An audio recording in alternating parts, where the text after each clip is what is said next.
Bienvenidos a la clase de neurología y neurocirugía, porque son las dos especialidades que se llevan acá en esta materia. Soy el doctor Osinaga, soy docente titular de la cátedra, juntamente con González, que lleva un grupo paralelo.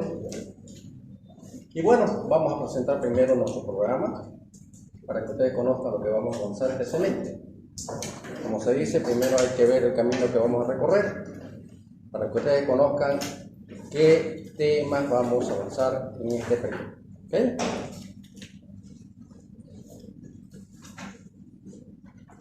Esto lo vamos a hacer rápido. El objetivo de esta asignatura es que el estudiante sepa realizar un examen neurológico como el básico. Y para esto les voy a dar una bibliografía al final de la clase o al final de este programa, para que ustedes puedan leer y completar su conocimiento.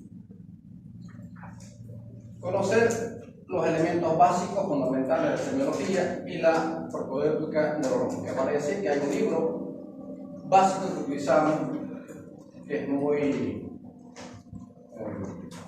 simple y fácil de comprender. Eso voy a dejar al final, como lo digo, todo los semestres, los estudiantes. Y fundamentalmente, pues, los estudiantes tienen que tener las bases en que se fundamentan las investigaciones, los exámenes complementarios más utilizados en el diagnóstico de las afecciones del sistema nervioso y algunos aspectos elementales de su interpretación. Vale decir, como ser que lo que más utilizamos hoy por hoy es la tomografía parcial computarizada de cráneo y columna.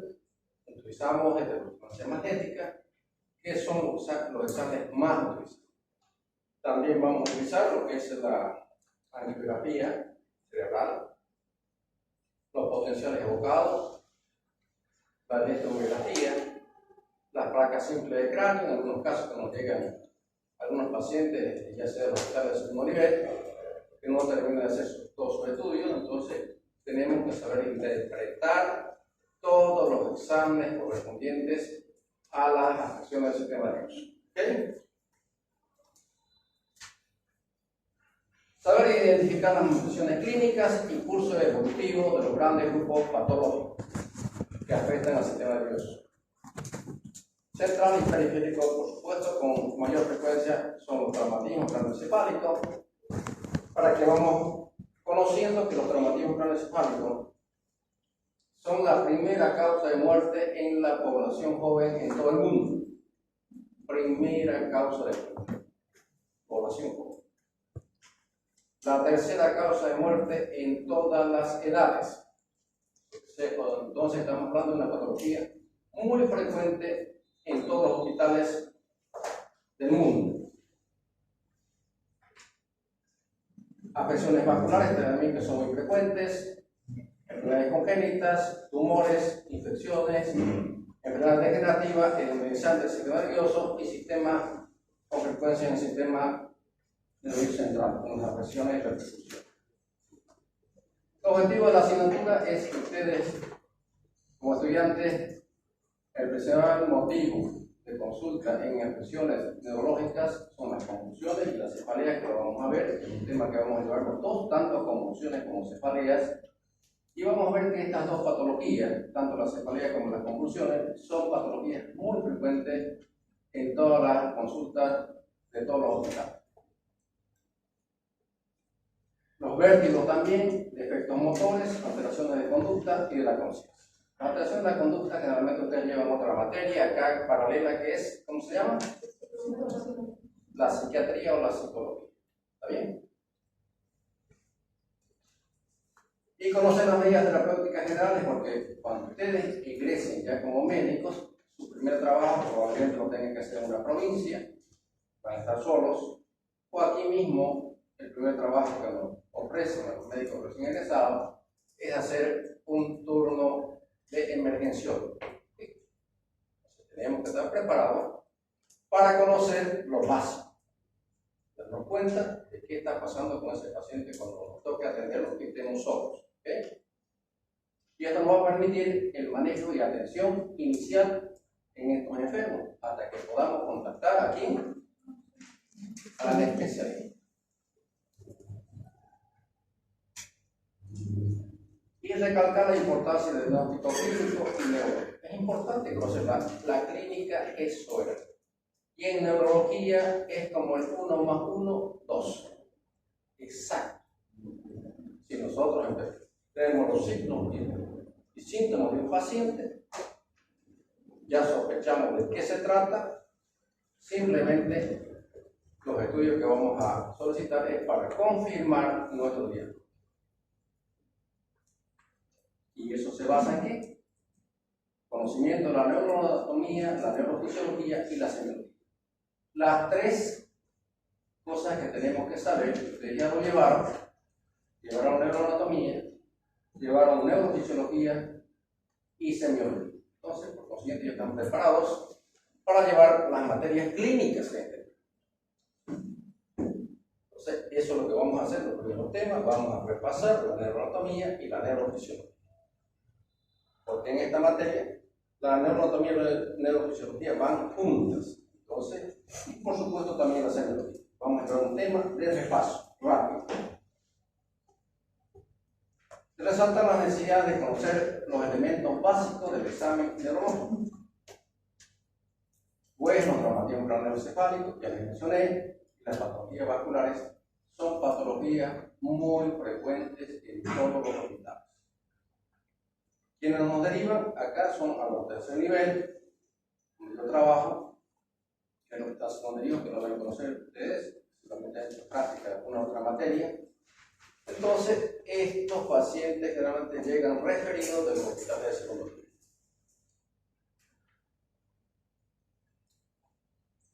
Contenidos mínimos. Semiología, vamos a llevar un tema, despacio, rápido, solamente neurológico. Aquí preparamos al estudiante en el examen neurológico en el paciente con y sin afección de neurológico. Es importante comparar. Porque si yo tengo un paciente que tiene trastornos en el reflejo, por decir, o en la sensibilidad, en neurología se compara la mitad del cuerpo derecho con la lado izquierdo. Hay que comparar.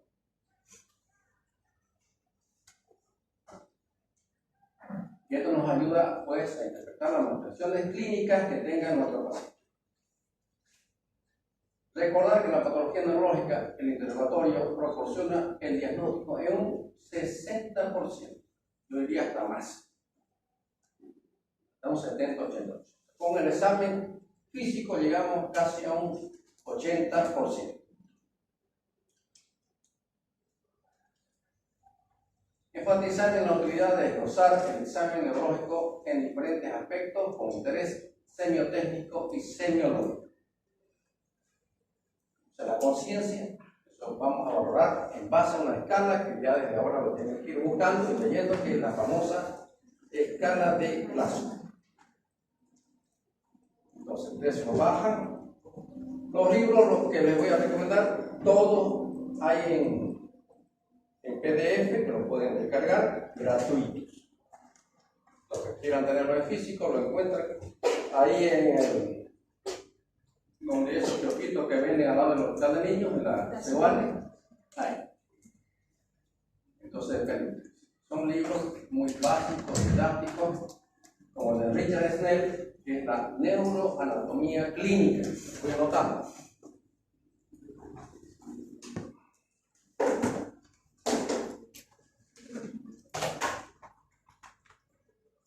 Neuroanatomía clínica de don Richard Snell.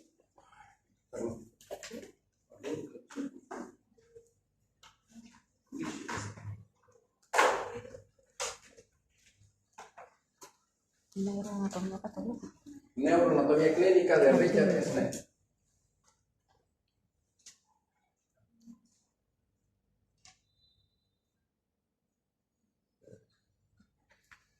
Lo pueden descargar gratuito. Con ese nombre, Neuroanatomía clínica, el autor es Richard Snell. Es un libro no solamente de consulta para los estudiantes, sino también para los médicos generales. El día que ustedes estén atendiendo a un paciente Consejo Médico General, les va a ayudar este libro, porque al final de cada tema hay ejemplos clínicos. Inclusive hay un cuestionario de exámenes que se toman. Entonces les sirve esto. Bien. Y la famosa escala de Glasgow la tienen que conocer mis queridos estudiantes. Y para eso utilizamos la famosa escala de Glasgow, que sigue vigente. Glasgow, la ciudad escocesa de Glasgow, ¿no? De ahí viene el nombre. El lenguaje es importante también porque vamos a tener pacientes que de un momento a otro, por ejemplo, enfermedades vasculares, tumorales o traumáticas, dejan de hablar porque se afectaron ciertas áreas muy importantes como el área de Broca o el área de Wernicke. En el hemisferio dominante, el paciente queda apático. Nos mira, no puede pronunciar palabras, no comprende lo que le decimos, entonces queda con una afasia mixta. Otro con una afasia motora, pero comprende lo que le decimos. Y eso tenemos que saberlo. Vamos a estudiar también las áreas corticales. La expresión facial en cada patología neurológica.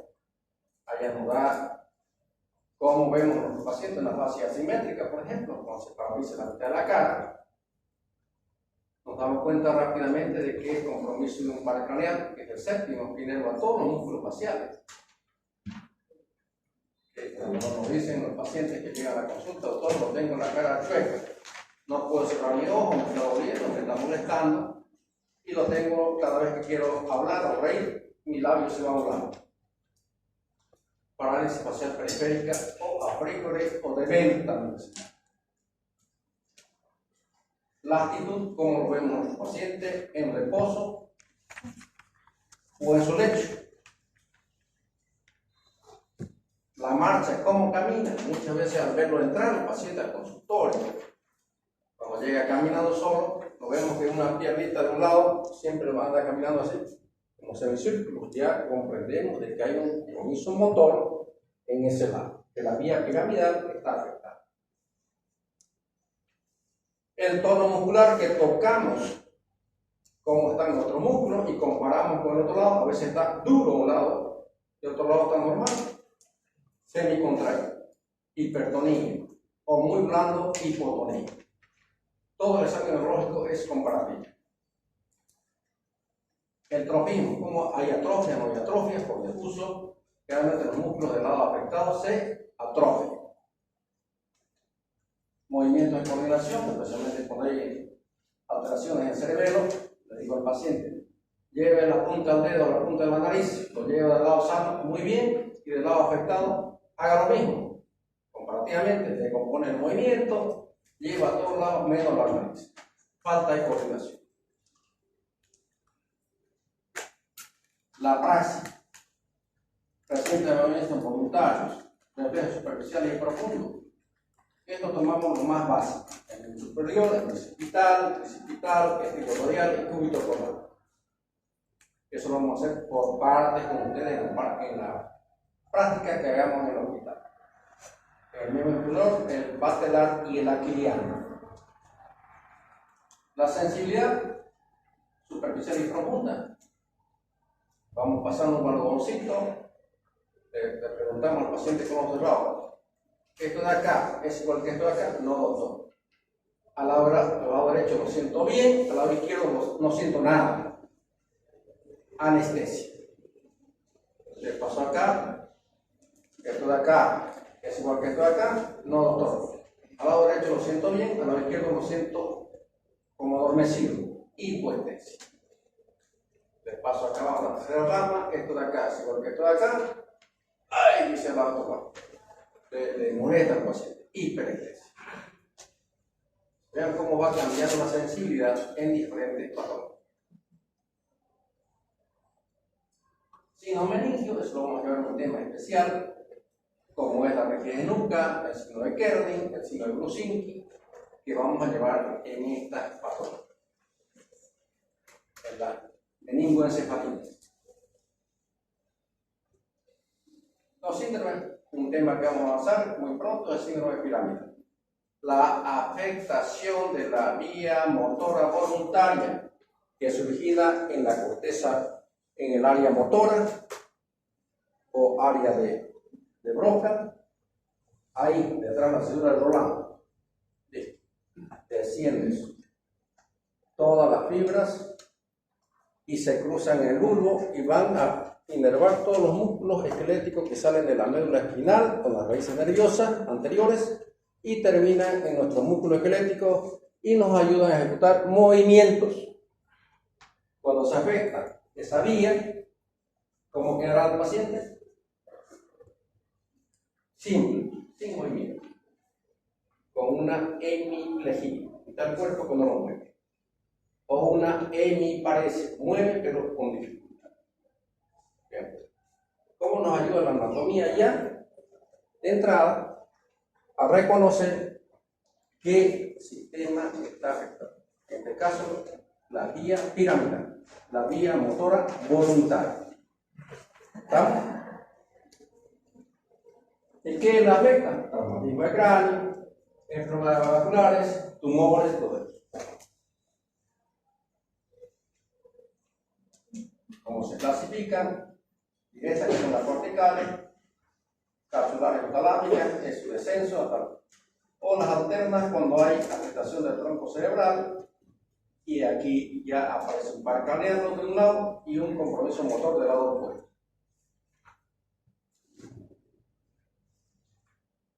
Y aquí hablamos de dos neuronas, la neurona motora superior y la inferior.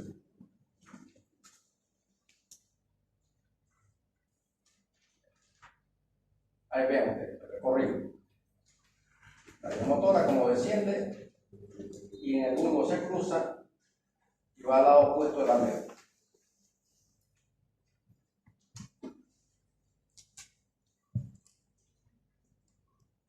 La neurona motora superior se encuentra ¿dónde? En la corteza. Y la inferior se encuentra en la médula, en la asta anterior. Puede haber enfermedades de la primera neurona o neurona motora superior o de la inferior.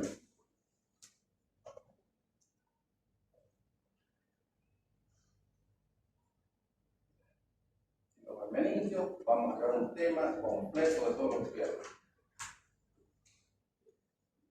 Síndrome cerebeloso, todas las patologías que afecten al cerebro. Pueden ser tumores, pueden ser hemorragias cerebrales o enfermedades degenerativas.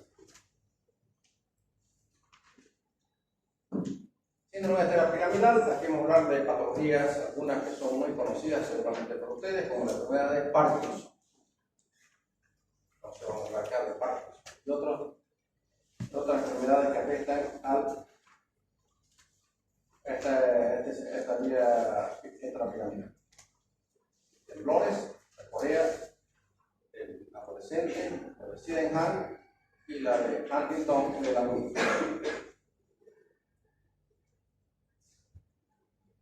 El Parkinson, un tema de eso porque es una patología muy frecuente.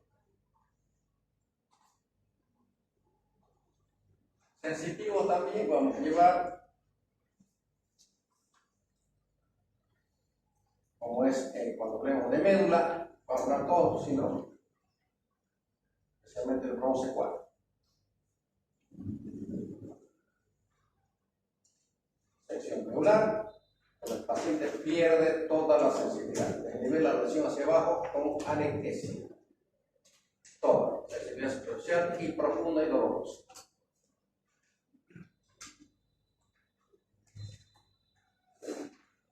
El coma, vamos a llevar alteraciones de la conciencia y ahí vamos a hablar del coma y las variaciones del estado de conciencia y sus causas.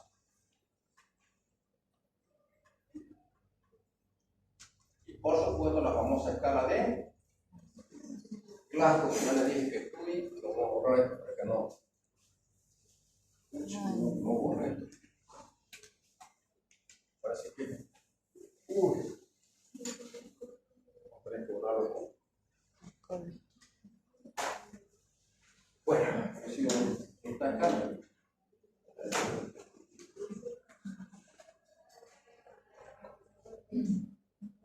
Y por simplemente es que cada hemisferio tiene su función. Hay un hemisferio que es dominante en los adultos. Y la dominancia se manifiesta a partir de los 10 años de edad. En el dominante está generalmente el izquierdo en la mayoría de las personas. Si yo les digo que levante, ¿cómo podemos saber simplemente cuál es su hemisferio dominante? Simple. Preguntarle con qué mano escribe. Seguro que aquí la mayoría, si quería que levante la mano, más del 80%, son diestros, utilizan la mano derecha. Y esa dominancia está representada por el hemisferio izquierdo. El hemisferio izquierdo tiene todas estas funciones de hombre. Habilidad numérica, lenguaje, ahí están las áreas de lenguaje, procesamiento del hemisferio izquierdo. El hemisferio derecho, todo lo que es artístico y lo tiene su función. Si se afecta al lado derecho, no va a afectar el área de lenguaje en los adultos, porque ya dijimos que el hemisferio dominante es el izquierdo. Hipertensión endocriniana, que es otro tema que vamos a avanzar, que es muy importante reconocer porque aumenta la presión dentro del cráneo y cuáles son los signos y síntomas que presentan los pacientes que tienen hipertensión. Y si no nos damos cuenta a tiempo, ese paciente lo podemos perder muy rápido, especialmente con una patología de origen agudo. ¿Cuáles son las patologías de origen agudo? Los traumatismos de cráneo, forman coágulos dentro del cráneo, las enfermedades vasculares, que son de evolución rápida y todo.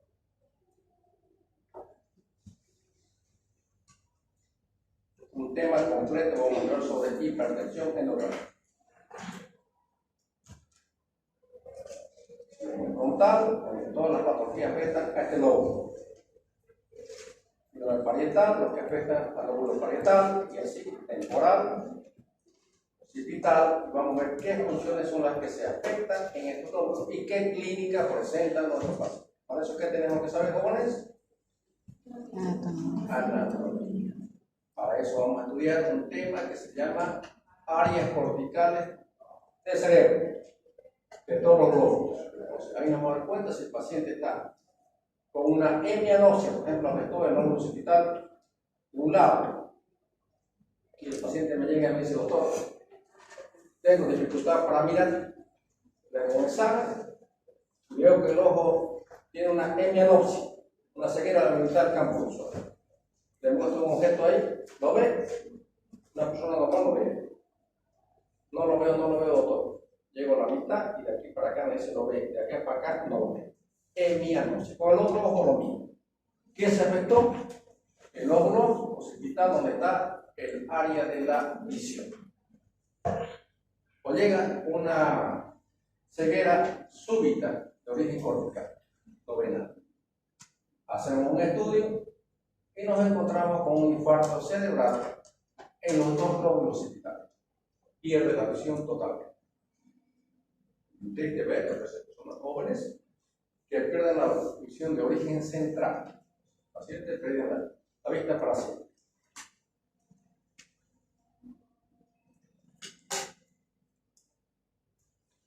Esto, las demencias, no vamos a llevar, porque eso es la doctora Soto. ¿Con quién llegó? Soto. ¿Con Soto? ¿Con el doctor quién es el otro doctor? Su cerveza. Toma entonces viene de diagnóstico jóvenes tenemos. El por aquí, que ya lo vamos a ver esto hace un tiempo, con la hidrocefalia, la hidrocefalitis, cómo se hace el procedimiento de función lumbar, función cisternal, que es la acción de agujas que es la cisterna, que vemos acá, tubo occipital aquí atrás, y la lumbar en la parte lumbar. Todos. Electromiografía, ya les expliqué, eso lo vamos a ver en el hospital, para qué solicitamos, especialmente cuando hay una neuropatía, una compresión de las raíces nerviosas, como una hernia de disco, por decir un ejemplo, que valor diagnóstico nos proporciona este estudio. Y la endocrinología, por supuesto, lo que más utilizamos. Los exámenes complementarios, que puede ser la tomografía, una resonancia magnética, que es lo que más utilizamos. Radiografías de cráneo y columna también es importante de conocer y saber cómo es, porque lo que más se utiliza en la provincia todavía no hay tomografía. Ultrasonografía, especialmente en el hospital de niños y los recién nacidos. Doppler, si nosotros utilizamos transcraneal, y en los niños transfontanelar. ¿Qué es la fontanela en las jóvenes? ¿Ha llevado pediatría o todavía? Entonces no sabe. ¿Pero van a tener hermanitos o no? ¿Lo que están hermanitos es cómo nacen los niños? Una partecita donde se ve que late, ¿no? Aquí, la fontanela anterior o frontal, donde todavía no está cerrado, eso se llama fontanela.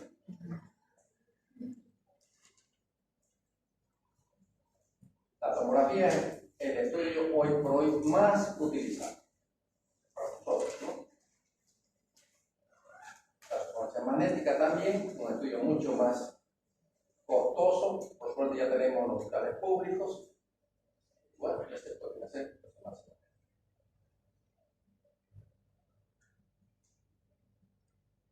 Realmente para todo lo que es agudo, utilizamos solamente tomografía. Para algunos casos más especiales como ser tumores o patologías agudas, la resonancia magnética. Cefalea es un tema que vamos a llevar. A ver, vamos a clasificar la cefalea aquí en la padecido de dolor de cabeza, en cefalea primaria y cefalea secundaria. ¿Qué será una cefalea primaria? Una cefalea primaria es, por ejemplo, la migraña.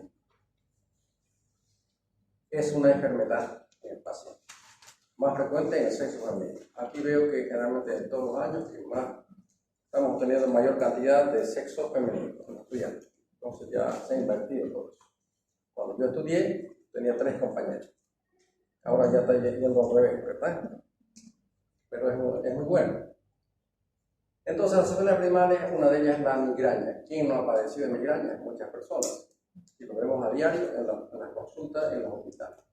La cefalea tensional también, cuando uno está preocupado por un examen, que sea, está con su dolor cefálico. Tiene sus características cada una de estas patologías y eso vamos a aprender cuando llevemos este tema. Y las cefaleas secundarias son síntomas. Por ejemplo, un traumatismo de cráneo, después el paciente queda con dolor de cabeza o empieza después del trauma con cefalea. Es un síntoma.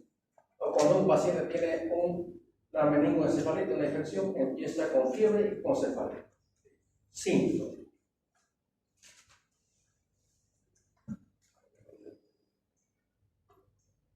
La epilepsia también, vamos a llevar sus clasificaciones de esta enfermedad y su tratamiento. Aquí una resonancia magnética, y ven ustedes aquí están los ventrículos, como se ve en una imagen. La blanquecina, para que ustedes vean identificando desde ahora, y la corteza, un corte axial. Aquí vemos la lesión de un tumor. Eso poco a poco lo vamos a ir aprendiendo. Estos tumores pueden ser benignos o malignos. Las enfermedades vasculares cerebrales, otro tema que vamos a avanzar, que es una patología muy frecuente y esta puede ser de origen hemorrágico o isquémico. Hemorrágico, que produce una hemorragia dentro del parénquima. Isquémico, que una arteria que lleva sangre se obstruye y se tapa. Y ya no pasa la sangre. Eso se llama isquémico.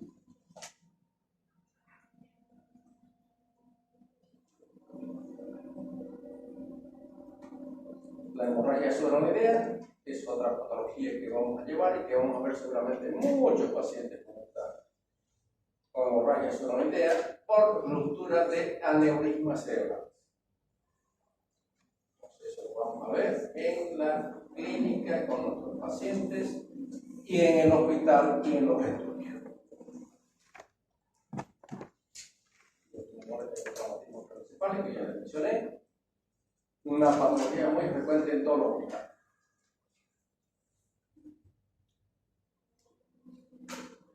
cómo se clasifican los traumatismos, leve, moderado y grave, y cómo es el manejo. Especialmente leve lo maneja cualquier médico. El moderado y grave ya ese paciente requiere de un personal especializado y también de un centro que le reúna las condiciones, en caso de ser quirúrgico, que le brinde todo lo que requiere el paciente. No solamente el especialista, sino las condiciones para poder ser intervenido.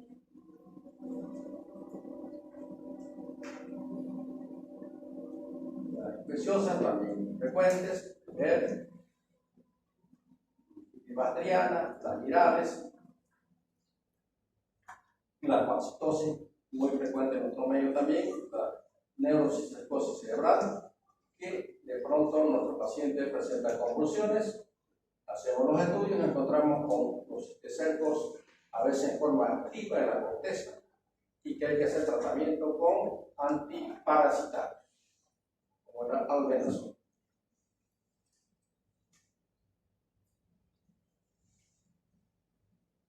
Hidrocefalia, también muy frecuente. Cuando tengamos oportunidad de ir al hospital del niño, sí vamos a pedir también, es importante que conozcan, es mucho más frecuente en los recién nacidos, como yo trabajé 6 años en el hospital del niño, y allá casi operaba todos los días hidrocefalia. Hay mucho. O mielomeningocele, que son malformaciones congénitas que nacen los niños, con la espina bífida, abierta, que operamos de recién nacido.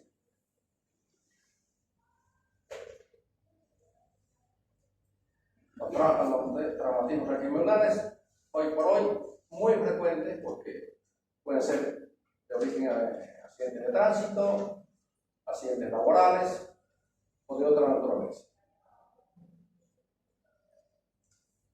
Un tema completo, hay que saber el manejo sobre todo de estos pacientes. Y en la primera fase, que es muy importante, cómo manejarlo en los hospitales y su traslado, que es la inmovilización. A veces desde el lugar del accidente hasta el lugar donde llega a un centro cualquiera, aunque hubiera médico, a veces el paciente llega mal manejado y más complicado desde el momento del accidente. ¿Qué quiere decir esto? Que no tuvimos el conocimiento para poder manejarlo en las condiciones que requería el paciente. En lo posible hay que evitar las complicaciones cuando ya nosotros lo vemos al paciente y cómo debe ser inmovilizado, inclusive dentro del hospital. Para llevarlo de una emergencia a un tomógrafo, tiene que estar inmovilizado. ¿Cómo son las medidas de inmovilización? Lo vamos a aprender en este tema. Enfermedades radiculares, las más frecuentes que vemos en los hospitales y que son quirúrgicas, por supuesto, tenemos pues la hernia de disco, tenemos también a veces el síndrome de Guillain-Barré, que es frecuente de ver.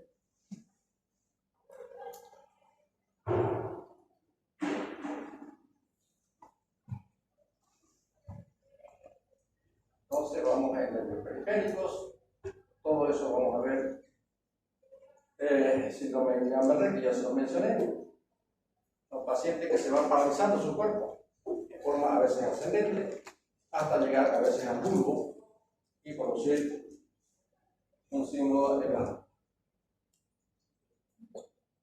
patologías del séptimo, quinto carcanial, perdón. La metodología, la clase teórica, por supuesto, que lo vamos a pasar acá, y las clases prácticas que ustedes ya al tomar la materia ya tienen grupo, ¿verdad? Ya están por su grupo y con su guía. Lo que leí y no entendí muy bien hoy, que estaban comentando algunos docentes, de que las prácticas ya no iban a ser en la mañana, que iban a ser en la tarde, no entendí eso, voy a preguntar. Y yo generalmente paso práctica cuando avanzo por lo menos 2 temas, que son la neuroanatomía y la semiología, para que el estudiante ya tenga conocimiento de lo que vamos a ver en el hospital. Sin eso pues no tiene sentido, ¿verdad? Y cada uno se lo despertará a su horario que se ha inscrito. Entonces ya está el lunes se respeta su. Lo que no comprendí, comentaba el doctor Flores sobre los horarios que iban a ser en la tarde, no sé. el grupo que tenemos docentes comentaron su horario. Si se modificaron, yo les voy a hacer conocer, no me rojo, solamente he visto el comentario de su colega, no sé cuál será la razón, para que nos podamos pasar la mañana. Voy a preguntar esto. Tenemos todavía 2 clases más para avanzar, que es la neuroanatomía y la semiología, para que podamos ir a la práctica. Por supuesto, lo vamos a pasar en el Hospital San Juan de Dios, en el servicio de neurocirugía, donde tenemos pacientes internados, no solamente ahí, en terapia intensiva, la mayoría de los pacientes son neurológicos, en la emergencia también, y en algún otro servicio como es medicina interna, tenemos una variedad de salas para poder ir a ver a nuestros pacientes con patología neurológica en el hospital. Un hospital que tiene mucha afluencia de derivaciones de otros centros, y a veces nos quedamos cortos porque no tenemos la capacidad para recibir, especialmente en terapia. Contamos apenas con 20 y tantas camas nada más de terapia. Entonces, vean ustedes que no hay en la ciudad, ha crecido mucho en población.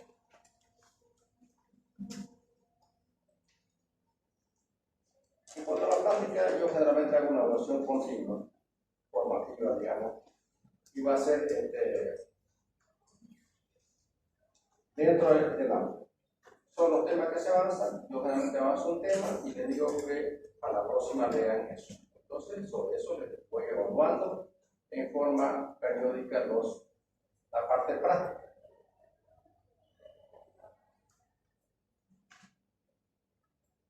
Lo más importante, jóvenes, como recalco acá, que el estudiante tenga la conciencia y la necesidad de adquirir conocimiento y estar actualizado. ¿Qué quiere decir estar actualizado? Que estar buscando información constantemente. ¿Qué hago yo en las clases? Hablo de un síndrome. Y a cualquiera de los que tenga internet, el teléfono tiene que salir a utilizarlo muchísimo. Si tienen esa aplicación de Google, sí. Pero también una que me gusta más, que es el chat GPT, que es rapidísimo. Y no hay una información muy completa, inclusive para hacer diapositivas. Entonces, allá en clase hablo de un síndrome. A ver, busca usted, señorita, lea, le digo, no así. Entonces lee al grupo.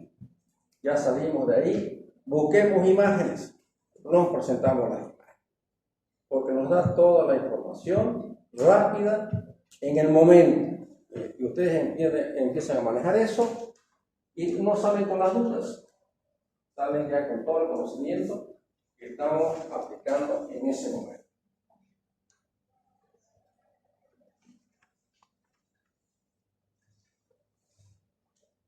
Además, como lo que le pongo, además que sea competitivo. ¿Qué quiere decir esto? Que se haga en lo posible preparado para el desarrollo de su futura formación profesional en el futuro, como es una residencia médica, en la especialidad que él quiera hacer. Hoy por hoy, entenderán ustedes que es mucho más competitivo, no solamente para hacer una residencia, sino también para encontrar un trabajo, porque hay muchas universidades que están formando médicos, entonces es más competitivo. Pero siempre la Universidad de Moreno se caracteriza por tener los mejores estudiantes, entonces tenemos que seguir con ese norte de que nuestros estudiantes tienen que ser los mejores. Y el título de la universidad es muy importante. Yo cuando salí al exterior, aparte de llevarme una recomendación de mis profesores, el título, se fijan en el título. Si uno es ingresado a una universidad pública, le dan mucho más valor que una privada. Y eso nos sentimos orgullosos por haber estudiado en una universidad pública, ¿no?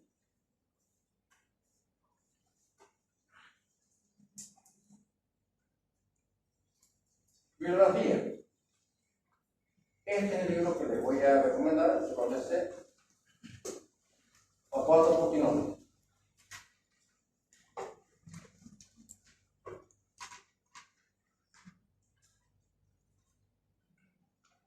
Semiología.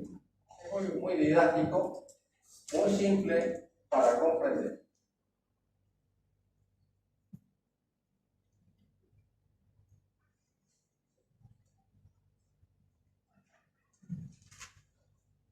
En realidad el nombre completo es Padilla y Justinón. Son dos autores, Padilla y Justinón. Padilla es otro autor y Justinón.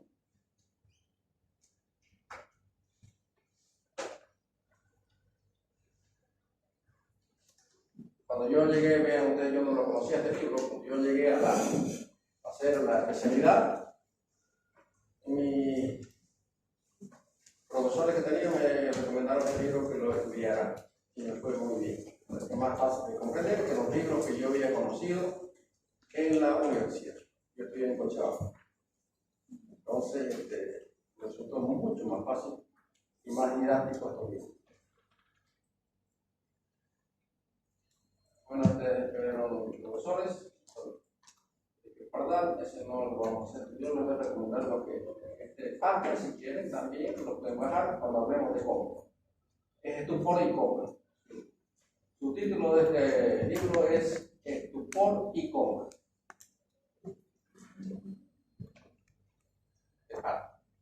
El que quiera tenerlo, el que quiera bajarlo también lo baja, está en digital.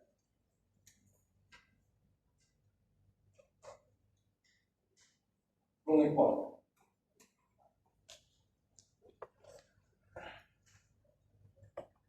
Pero que les he recomendado, les hay muchos libros en realidad, pero yo les quiero recomendar lo que hay aquí en nuestro medio. No les puedo recomendar un libro que no tenemos ni en la biblioteca ni en el mercado. Entonces, los más recomendados son los que les he dicho.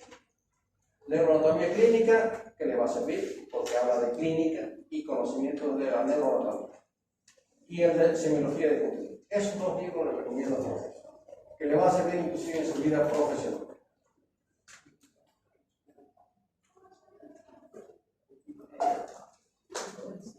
¿Tenemos tiempo todavía con eso?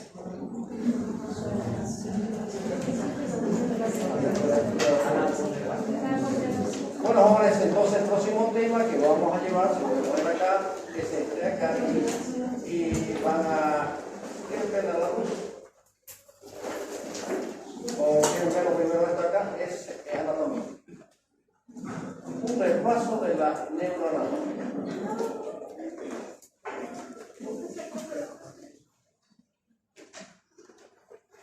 Un repaso de la neuroanatomía. Vamos a llevar todo este tema que se refiere a la neuroanatomía.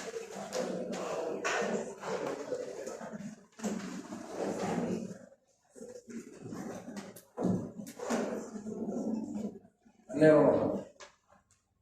Entonces ahí vamos a hacer un repaso de un tema de todo lo más importante, que es el sistema nervioso, cómo se divide. Por favor, me estudian por la próxima clase este tema para que sea más comprensible para ustedes. Es muy importante que vayan leyendo el tema. Yo les voy a avisar siempre una clase antes el tema que vamos a avanzar en la siguiente clase. Así ustedes cuando vengan atienden la clase y van a comprender mejor y ya no van a tener tal vez necesidad de estudiar para el examen. ¿Ok? Recuerden, por favor. Me gusta siempre interactuar con mis estudiantes.